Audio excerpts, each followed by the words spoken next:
This week, I closed the showroom to attend the GoFast Mobile Expo 2022 at the Mass Mutual Center. This event is put together by one of our key distributors, GoFast Solutions.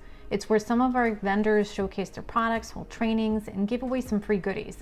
It's been 2 years since the last one was held, so it was really great to get out here and see some familiar friends and faces. It was also a great opportunity to network and chit-chat with members in the industry.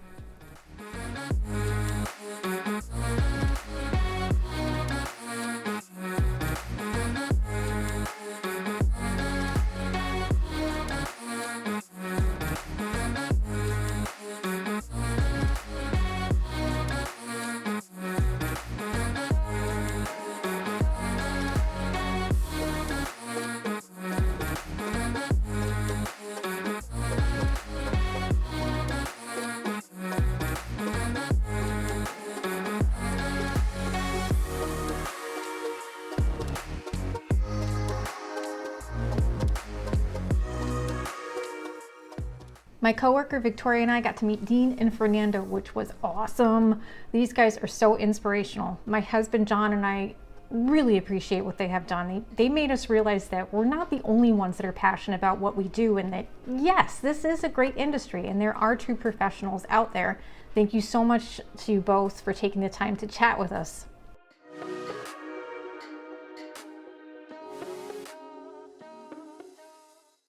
Although there were a ton of cool gadgets to look at, there were a few products from Alpine I specifically wanted to check out. The iLX-F511, the iLX-F509, which are replacing the 409 and the 411, plus the iLX-507, which is replacing the 7-inch iLX-207, and the i509-WRA-JL, or JK, which are the new Wrangler-specific 9-inch screens. Right away, I could see the improvement in screen quality. These new screens are 4 times the resolution as the previous models, featuring 1280 by 720p. Unlike previous versions, you can really see a lot more from the sides. There's less glare, the screen image is more saturated and vibrant. All 3 models have an entirely new operating system too, which means a more user-friendly layout. You can either have all available source icons on the home screen, or for us visually challenged folks, the layout can be switched to larger icons. Another big feature change is these new models all feature wireless Apple CarPlay and wireless Android Auto. In addition to that, they've added a second USB port, which can be used for a secondary device like a memory stick with FLAC files, or this secondary USB can be used for a new optional GPS navigation.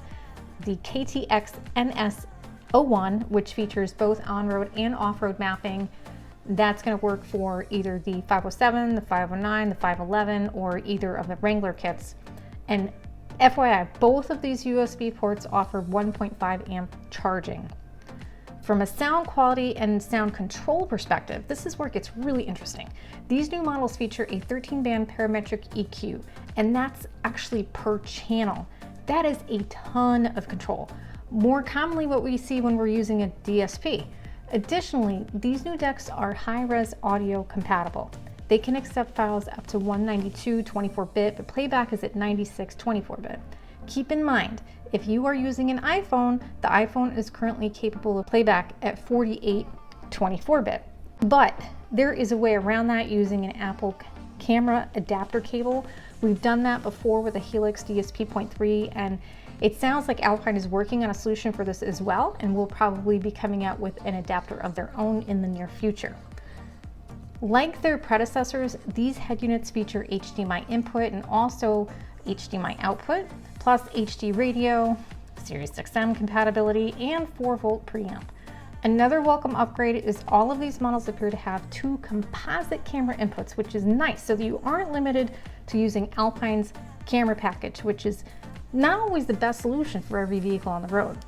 I was unaware of that when I first inquired about these new models. It appeared that you still needed adapters or like an Alpine specific camera kit, so I'm really happy to see that change in the lineup. That was really needed.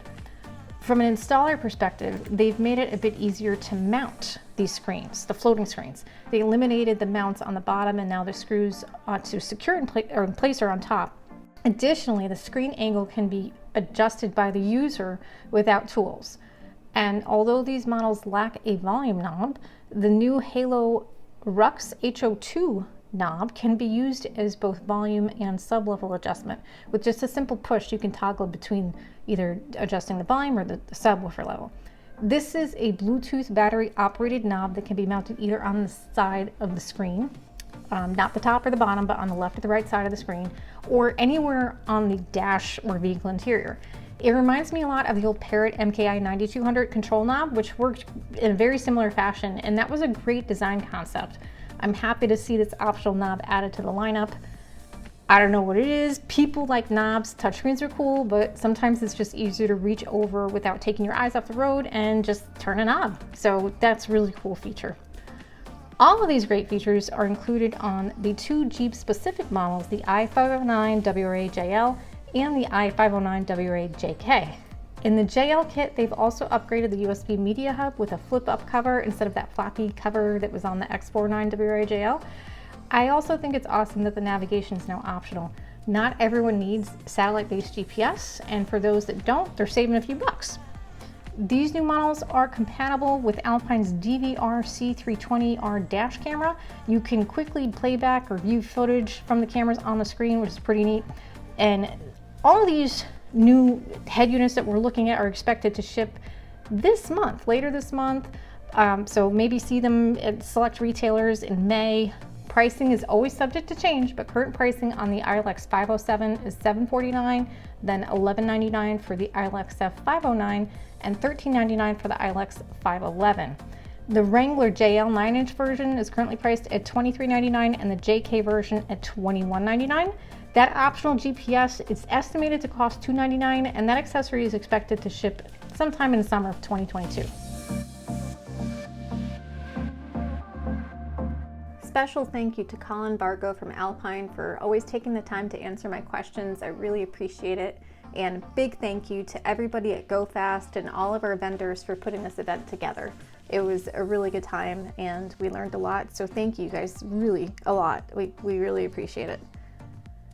And thank you to everybody for watching. I hope you enjoyed this video. If you enjoyed this content, please consider hitting that like and subscribe button to help me out. I'd appreciate it. And we will see you guys next time. Thanks for watching.